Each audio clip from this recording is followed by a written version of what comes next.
Magandang araw mga kaibigan.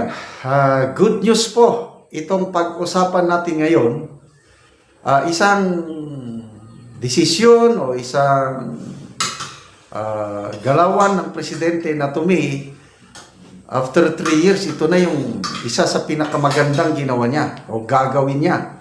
Ito po, sa post ng Inquirer.net, 19 minutes ago, breaking. President Ferdinand Marcos Jr. has called for the courtesy resignation of all cabinet secretaries to recalibrate his administration following the results of the midterm elections. This is not business as usual. Okay. Sabi niya, the people have spoken and they expect results, not politics, not excuses. We hear them and we will act. Brya Luisa Sibato. Okay? So, magbasa lang tayo sa mga comments ha. Ako, natutuwa ako. Sa totoo lang, sana tuloy-tuloy na ganito ang presidente. Okay. Comments. Fred Silot, hoping that Miss Claire Castro will also submit her courtesy resignation in order to give the chief executive the full leeway to reorganize the cabinet secretaries. I don't know. Parang hindi kasama si Auntie Claire dito. Mga secretaries mga cabinet secretaries. Needs Bautista, he means business. Sana nga. June Ras, I will believe in you now if you also call for the resignation of the Speaker of the House of Representatives. Okay, alam ko maraming nananawagan na mapalitan ang Speaker of the House. Kaya lang, separate branch of government sila. Pwede lang gawin ng presidente kung gusto niyang mapatalsik, magmaneuver siya. Ilagay niya si Congressman Toby Tiangco. Ako ganahan ko kay Congressman Toby Tiangco. Kaya lang hindi niya pwedeng sabihin na i-direct na mag-resign. That's not pwede. Chris Villasin, final destination to final resignation. Okay. Nemesio Daval, is it in a way a loyalty check? An offshoot of this dismal performance of the administration candidates and the recently concluded elections, and the acts of some in somehow sabotaging the task of public service like smuggling of rice, as he has mentioned. Just my humble take. L.A. Chua, this is not business as usual, monopoly. John Ray Lads, the bloodbath has started.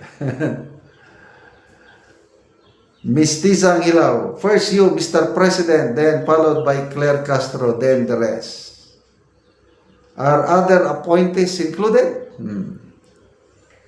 Belia Dapar Pantaleon, wow, less bravery on the game plan. Ludwig Chris Dunas, Charot, I hope it's just a figure of speech as per Claire Castro. Red wine, now this is good news. And it's gonna be great if you will bring Tatay Digong home. The people have spoken, sabi. So, sandali. Ano ba ang dahilan? Bakit natalo ang karamihang kandidato nila sa eleksyon? Is it because sa mababang performance ng mga cabinet secretaries? Or dahil sa impeachment ni VP Sara at yung kidnapping kay Tatay Digong? Yun ang tanong.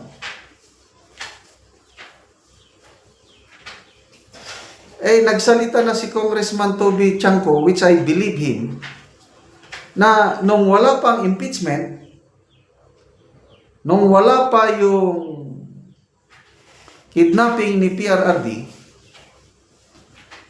marami ang pasok sa Magic 12 sa alyansa sa Mindanao. Siyam, sabi niya. Kailang nung in-impeach nila si VP Sara, dinagdagan pa nila ng kidnapping, ayun na, 4 na lang ang pumapasok. So, palagay ko, although maganda itong ganyan na courtesy resignation para tanggalin yung mga under, kailan kung ang basihan nila sa pagpa-courtesy resignation sa mga cabinet secretaries dahil dismal ang performance, natalo sila sa eleksyon, palagay ko nagkakamali sila dahil ang talagang dahilan kaming taga Mindanao kung bakit kami nagsolid Duterte 10+2 dahil sa impeachment ni VP Sara at yung kay Tatay Digong. Ulitin ko, paulit-ulit yung sinasabi.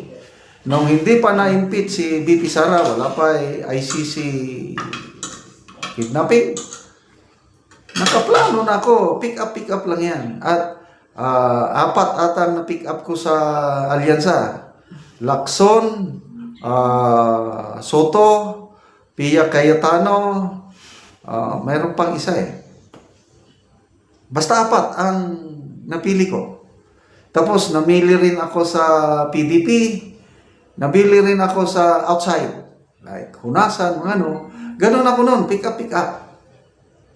And I believe marami kami sa Mindanao, ganyan, pick up lang.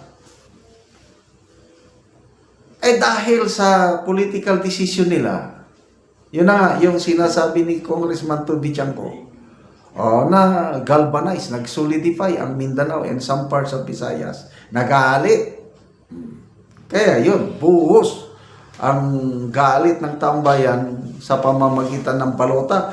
Even our soldiers and policemen, ganon din, it's a silent protest. Yung mga local absentee voting ng mga pulis at sundalo, lahat ng nanalo, mga Duterte at saka mga retired police, military, walang nakapasok na alyansa. Yun po ang dahilan kung bakit natalo ang alyansa. Not so much on the poor performance ng cabinet. Not so much, So, but anyway, salamat na lang kung sana magbunga ito. Baka mamaya, figure of speech lang. Baka mamaya, hanggang salita lang. Tingnan natin kung sino ang mga tatanggalin na baka mamaya, 1, 2 lang natanggal. Wala rin. So, gusto nyong mag-reconcile? Gusto nyong susuporta ang karamihan, taong bayan, lalo na mga Duterte supporters?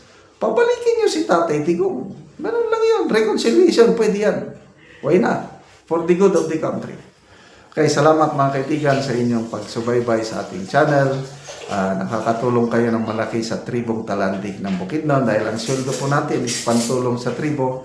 Namimigay tayo ng libreng yero at pako para ma-repair ang sira-sirang bahay ng tribong Talandig. Panoorin nyo ang video na ito. Ang natagaan o gyero.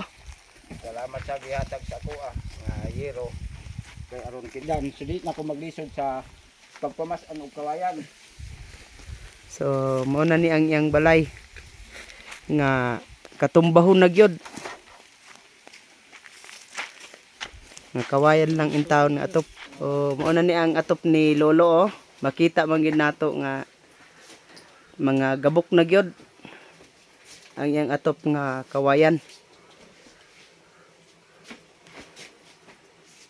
Nagpasalamat ako sa nag-video ani labaw sa nag-sponsor. Manghinaot ko nga taas-taasan sila og kinabuhi kay aron daghan ang matabangan nga sama sa ako ang magkalisod. Mga gubaan na ang mga payag. Salamat sa Ginoo. Ang Ginoo mo imagbalo sa ila. O karon no unsa imong maistorya nga abot na ang yero og makaatop na gyud ka og yero. Nagpasalamat ako sa nagtan-aw sa video ug nag-sponsor kay di na ni kuan ang kawayan, dili na ako magamit kay yung mga gabok naman, so pasalamat ako sa gihatag sa kuha. Kanya kini ang ako lang nga pag-ampo nga tas-an sila kinabuhi kay aron daghan ang pareha sa ako nga matabangan. salamat sa Ginoo nga gihatag niya sa ako ang panalangin nga naay maluoy sa ako tas-an sila og kinabuhi.